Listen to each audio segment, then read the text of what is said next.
Salut à toi qui veut reprendre le contrôle de ta vie, ici c'est Zenreda et dans cette vidéo, je voulais te parler de peur. Ça fait quelques vidéos que je t'en ai pas parlé et j'aimerais vraiment à chaque fois, j'essaie de trouver des manières les plus inventives possibles pour t'aider à te sortir de là. Bon déjà, si tu viens me voir, ben là on peut vraiment bosser pour te sortir de là, mais aussi te donner des explications parfois pour qu'il y ait des déclics qui se fassent. Et plus ça va se faire, plus à un moment peut-être que ça peut t'aider à changer tout ça. Tu sais, c'est important pour l'être humain d'avoir confiance en l'autre, de pouvoir confier sur l'autre. Et souvent, un type qui ment, souvent, on va avoir tendance à ne pas avoir confiance en lui. Et souvent ne plus le croire. Et par exemple, ici, de nouveau, il y a, au niveau du coronavirus, il y a un truc qui se passe, c'est que à la base, au fait, il y a eu énormément de peur au niveau du coronavirus parce que on a écouté un type, je me souviens plus le nom, hein, je crois qu'il est anglais, c'est un statisticien, qui à chaque fois donne des statistiques, mais dramatiques. Je veux dire, pour l'Angleterre, il avait dit qu'il y aurait 500 000 morts. Aux États-Unis, il avait dit qu'il allait avoir combien 2 millions de morts, un truc du style. Et en réalité, on se rend compte que ce type-là avait déjà dit le même genre de conneries quand il y avait eu la H1N1, je crois, ou la dernière, je ne sais plus c'était laquelle. Parce que c'est un statisticien. Et donc, il fait ça avec des modèles statistiques, avec des chiffres, au fait. Et à partir de là, il envoie les trucs. Et on l'a écouté. Et alors, il y a eu un branle-bas de combat par rapport à ça. Et c'est ce qui s'est passé en Angleterre. Au fait, en Angleterre, Boris Johnson, au départ, il ne voulait pas confiner. Et après, il a confiné parce qu'on l'a dit, oui, mais avec ces chiffres-là, machin et tout. Et le truc, c'est que les gouvernements savaient que ce type s'était déjà trompé et tout ça, ont décidé de lui faire confiance. Mais pour le moment, ce qui arrive avec l'opinion publique, c'est que il y a tellement de personnes qui ont la sensation qu'on leur a raconté des conneries, on leur a raconté peut-être pas des mensonges, ça peut être des mensonges, ça peut être, comment est-ce qu'on dit, quand on n'est pas professionnel, quoi, le jugement était mauvais, donc on ne peut pas faire confiance à des gens qui ont des mauvais jugements. Donc, il y a l'OMS qui revient sur tout ce qu'ils ont raconté, sur tout ce qu'ils ont dit, sur que les enfants pouvaient l'attraper énormément, qu'ils étaient porteurs, que maintenant apparemment les asymptomatiques ne peuvent même pas ne peuvent même pas contaminer l'eau. Enfin, tout ce qui a été dit et tout ce qui a fait un foin où ça a généré la peur à tout le monde, maintenant on se rend compte que c'est pas vrai. Ce qui fait que la prochaine fois qu'on va nous dire des trucs comme ça, eh bien, il y aura un certain pourcentage de la population qui vont dire « Moi, je te crois pas, je rentre plus dans ton jeu parce que je te crois pas ». Il y a un autre pourcentage qui veut dire « Écoute, franchement, j'ai du mal à te croire parce que tu t'es quand même trompé la fois passée ». Et il y en a d'autres qui vont croire parce que, voilà, pour eux, c'est plus sécure de croire et de ne pas réfléchir. Et le truc, c'est que quand je te raconte ça, ça a du sens. Si moi, je te raconte des bêtises, si moi, je te raconte et au fur et à mesure des vidéos, tu te rends compte que ce que j'ai dit, j'ai menti, je sais pas moi, comme ces gens-là qui prétendent, je sais pas, qui ont des voitures, des machins et tout d'un coup, on se rend compte que la maison, c'était celle de quelqu'un d'autre, que la voiture, elle était louée et tout. Et donc, forcément, quand il vient te parler de gain d'argent, alors que tu sais que tout ce qu'il t'a raconté, c'était des conneries, tu vas avoir du mal à le croire. Et donc tout ça, ça peut faire sens. Et dans ta vie, tu as des histoires où tu as cru quelqu'un et qui t'a menti, et donc après tu as du mal à le croire. Des gens qui ont trompé, mais forcément, quelqu'un qui a trompé une fois, mais la prochaine fois, dès qu'il y a un soupçon de doute, forcément il y a tout le truc qui revient, et tu vas avoir tendance à le traiter comme quelqu'un qui aurait déjà, ou avoir des suspicions qu'il a trompé, qu'il est trompé ou pas. Mais vu qu'il a déjà un passif, et donc tout ça, c'est une longue introduction, et j'imagine que plusieurs fois dans cette introduction, tu as dit oui c'est vrai, ou ça fait sens. Alors, maintenant, on rentre dans le truc, quoi, tu vois, c'est scénarisé tout ça, ma bonne dame. Si plusieurs fois tu as dit c'était vrai, pourquoi est-ce que tu continues à croire quelqu'un qui te ment tout le temps et qui t'a déjà menti au bas mot 50 ou même 100 fois dans ta vie? Il y a quelqu'un à qui tu fais confiance et qui t'a menti 100 fois, minimum 100 fois dans ta vie, et à qui tu continues à faire confiance. Et ça, c'est la partie à l'intérieur de toi qui génère la peur.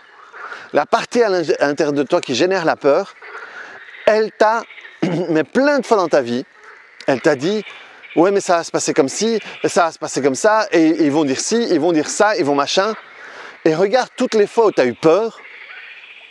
Si tu prends toutes les fois où tu as eu peur, et où tu as eu, avant de faire le truc, tu as imaginé, tu as eu les images, tu as même eu des voix et tout de comment ça allait se passer, et toutes les fois où ce que ça a été fait, c'est réellement passé. Et tu vas voir que le pourcentage est très, très, très faible de toutes les fois où ce qu'il a dit ici est exactement arrivé. Il y a un animal qui gueule. Et donc, j'ai toujours peur, hein, parce qu'on ne sait jamais qu'il y a un vélociraptor, ces dinosaures volants qui arrivent et qui me prennent et qui m'embarquent. T'imagines l'effet de la vidéo, quoi. Et donc,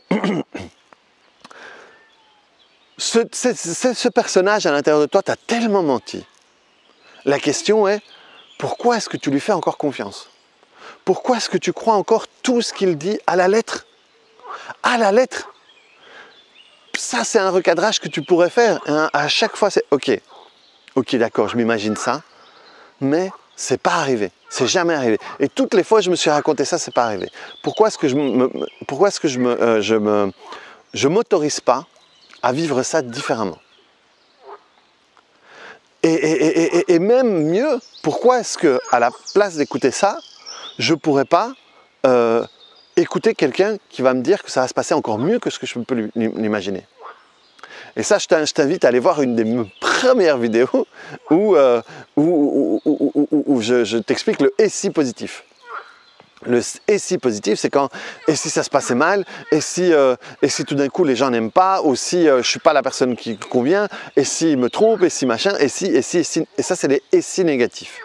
Et tu te rends compte que si à partir de là tu dis stop et tu commences avec les « et si » positifs, et si ça pouvait se passer mieux que je ne pouvais l'imaginer, et si je pouvais être exactement la personne dont ils ont besoin dans ce travail-là, et si je pouvais arrêter de blablabla. Le fait de dire ça, tu vas te rendre compte que ça te gonfle d'une manière différente, que tu vas te tenir d'une manière différente, et que tu peux vraiment changer. Et forcément, parce que si les mensonges que lui raconte ici n'arrivent jamais, ça teinte quand même toujours ta perception. Tu vas quand même toujours voir ce qui va arriver avec ici. Exactement, si on reprend le Covid, le coronavirus, eh bien, tu vois qu'il y a des personnes qui vont prendre leurs sources au niveau de l'officiel, il y a des personnes qui vont prendre leurs sources d'information du côté alternatif, et si on les met tous les deux en face d'une situation qui est ni ce qu'a dit l'un, ni ce qu'a dit l'autre, eh bien, quand ils vont voir une chose, ils vont le teinter de leur perception. Ici, c'est rien, ici, c'est terrible.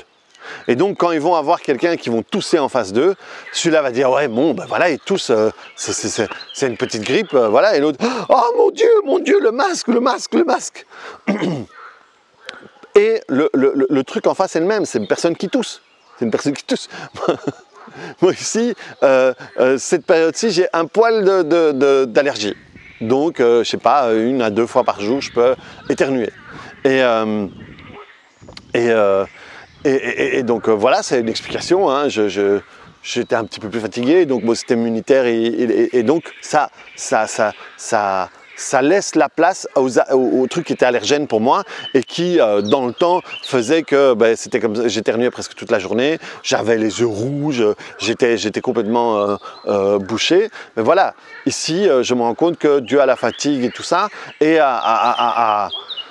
voilà, j'ai quand même pris du poids, j'ai quand même mal bouffé. Enfin, il y a quelque chose qui a fait que j'ai pris du poids et donc forcément tout ça fait que tout mon système immunitaire est moins bon et ça laisse la porte ouverte à les vieux trucs comme les allergies. Mais c'est super léger, mais je comprends le mécanisme. Et donc je sais où le bas blesse, quoi, où je sais ce que je dois changer pour que ça change.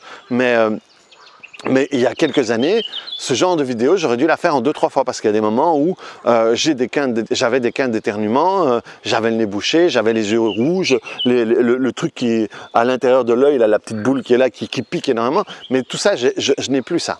Mais donc si moi, je vais dans un magasin et que tout d'un coup, j'éternue parce que j'ai de l'allergie, eh bien, ces deux personnes-là vont me regarder différemment. Une va me juger en disant ah mais vous pourriez mettre un masque, vous ne pensez pas aux autres, vous allez contaminer les autres, et puis moi j'ai une mère malade et vous ne pensez pas, et c'est comme ça que va arriver la deuxième vague et machin et tout. Et l'autre va dire des allergies. Et donc voilà, ces deux perceptions vont teinter la manière dont tu vois les choses. Et donc si je suis ici et que je laisse Monsieur Peur raconter tout ça et machin, forcément ce qui va arriver, quelle que soit la nature de ce qui va arriver, je vais le teinter de ça. Et si j'ai ici Monsieur Optimiste et que je me nourris de Monsieur Optimiste, eh bien ce que je vais voir en face, je vais le teinter de Monsieur Optimiste, quel que soit l'un ou l'autre. Mais le truc c'est que entre quelqu'un qui me ment et qui fait baisser ma vibration, quoi, hein, la manière dont je me sens, et quelqu'un qui imagine que ça pourrait être bien et qui augmente ma vibration, mais je sais lequel va pouvoir m'aider à ce que finalement ça se passe bien ou pas. Mais donc, il t'a tellement menti déjà. Pourquoi est-ce que tu le crois autant? C'est vraiment ça d'un coup. Oh, ok, ouais, ça va. Ok, c'est Monsieur Peur qui parle. Ok, je sais que ça va pas se passer comme ça. Mais je sais que c'est Monsieur Peur qui parle. Déjà, c'est plus oh, ça va arriver, on va tous crever. Non, non, non. Ok, ça va. C'est Monsieur qui parle. C'est bon, je t'ai entendu. Je vais le faire. Je vais le faire à ma manière. Ou je vais faire attention, mais je t'ai entendu. C'est bon. Monsieur Peur, c'est bon. Et d'un coup, tu te distancies de ça. Et alors, moi, le conseil, c'est plutôt te vêtir de Monsieur Optimiste, parce qu'il n'y a rien à faire, ça va teinter ton truc d'une énergie, d'une vibration qui sera quand même meilleure pour toi. Mais voilà, réfléchis juste à ça. Si tu avais un ami, un conjoint, un membre de ta famille qui t'avait menti, autant que Monsieur Peur, tu ne l'écouterais plus. Tu dirais, ah, ça y est, encore avec ces délires, encore. Combien de fois, je sais pas, moi, il y a des gens qui sont à fond dans le complotisme ou dans le machin et qui arrivent, ouais, mais tu te rends pas compte, on veut implanter une antenne 5G dans le cou de tout le monde, regarde les extraterrestres, je sais pas moi, les lézards, les machins et tout. Et à un moment, c'est trop pour toi, tu vois, et à un moment, ouais, ok, ça va, c'est bon. Hein, ou j'en sais rien, j'essaie de trouver un truc le plus complotiste possible, quoi, parce qu'il y a peut-être des gens là mais donc le truc c'est qu'à un moment il y a des gens qui racontent des trucs où voilà, ou quand t'as ouais, voilà, moi avant j'avais en bas de chez moi un type qui était très gentil mais il était raciste, quoi. Et alors j'avais Monsieur Raciste. Et je sais que pour tout un tas de trucs, je pouvais vraiment échanger plein de choses, mais dès que c'était « Ah ouais, j'ai vu, c'était une camionnette et il y avait des Roumains dedans et ils étaient occupés à regarder dans mon garage pour voir ce qu'ils voulaient passer. » Alors que c'était une camionnette qui était passée dans la rue, quoi. C'est vraiment pas plus que ça. Et les types n'en avaient rien à foutre parce que c'était sans doute vendredi après-midi, ils voulaient juste rentrer chez eux. J'ai vu, c'était des Roumains et alors les Roumains, c'est des voleurs et comme moi j'ai plein de choses dans mon garage, enfin ça c'était, et c'est exactement ce que fait Monsieur Peur. Mais tu vas aller, et il va y avoir du monde, et ils vont regarder, et si ça se trouve, ils sont plus un... Et nanana, c'est exactement ça. Sur rien, il monte un truc. Et donc ce type-là, au bout d'un moment, le papy raciste, le papy, je sais pas, le papy fâcheux, j'en sais rien. On a tous un papy ou une mamie qui... Et ouais, ça va, papy. Si tu pouvais faire ça avec ton Monsieur Peur, tu verrais comme tu t'autoriserais à faire beaucoup plus de choses, comme tu te permettrais de faire plus de choses, de vivre plus de choses, parce que c'est ça, à chaque fois ce qui nous empêche de vivre les trucs, c'est ça. je sais pas moi, et je te dis, cette vidéo elle est pour moi aussi. Hein. Je suis absolument pas en train de te dire que moi ça m'arrive pas. Hein. Non, non, mais je suis en train de t'expliquer le processus d'apprentissage que moi j'ai fait et les outils que j'utilise. Et il y aura toujours des fois, il y aura de la peur et il y aura toujours des fois où tu te laisseras avoir par la peur. Le but c'est pas vivre sans aucune peur. Je sais pas si c'est très sain non plus. C'est juste qu'à un moment ne pas te laisser envahir. Et dire, ok, c'est Monsieur Peur. C'est Monsieur Peur, mais moi je peux quand même faire un truc. Je peux quand même partir d'un truc et tenter quelque chose. Et ne plus me laisser envahir dans ce truc qui va m'immobiliser, parce que c'est ça le but de Monsieur Peur. C'est de te faire peur. Mais pourquoi? Pour que tu quittes pas la zone. Pour que tu puisses pas élargir cette zone et tout d'un coup avoir plus de place. Et donc vraiment, il y a ne pas l'écouter et il y a aussi le travail vraiment plus thérapeutique, c'est ok, c'est travailler sur chaque barrière pour pouvoir les écarter et à ce moment-là être plus ample. Donc voilà, clique sur le bouton j'aime, dis-moi si ça t'a parlé, dis-moi si tu reconnais le papy peureux ou le papy menteur et est-ce que tu t'es reconnu dans toutes les fois où tu as cru, où tu t'es laissé avoir et dans le fait que tu continues à le croire alors qu'il t'a menti tellement de fois. Donc voilà, et si jamais tu te dis oui, mais moi une fois, ça m'est arrivé, ou il a dit, et c'est exactement comme ça que c'est arrivé, très bien, mais fais des statistiques, vois combien de fois c'est vraiment arrivé, et des fois tout simplement parce que cette fois-là a eu des grandes conséquences, on ne fait que croire, non, ça reste une fois, même si les conséquences ont été grandes, même si tu en payes encore les pots cassés, ça n'était qu'une fois. Toutes les autres fois, peut-être que si tu ne l'avais pas écouté, ça t'aurait permis de faire des choses tellement hautes que ça t'aurait permis d'équilibrer ou même de rendre cette fois-là où ça a été grave anodine. Donc voilà, reprends le contrôle de ta vie, clique sur le bouton j'aime et on se voit bientôt sur une autre vidéo. Est-ce que tu as entendu ce qu'a dit la grenouille? Regarde, allez, clique sur le bouton j'aime, mets en commentaire combien de fois tu as bien aimé cette vidéo-là. Abonne-toi si tu t'es pas encore abonné. Hein? Et quoi d'autre? Reviens me voir la prochaine vidéo. Ah ouais, et va voir toutes les autres vidéos que tu n'as pas encore vues et sur lesquelles tu n'as pas mis de bouton j'aime. Ok, merci. C'est bon, ils ont compris. Ça va, ça va. Non, non, Raoul, reste là, reste là. Bon, allez, reprends le contrôle de ta vie. On se voit bientôt sur une autre vidéo. Et puis, bonne année. Allez, salut.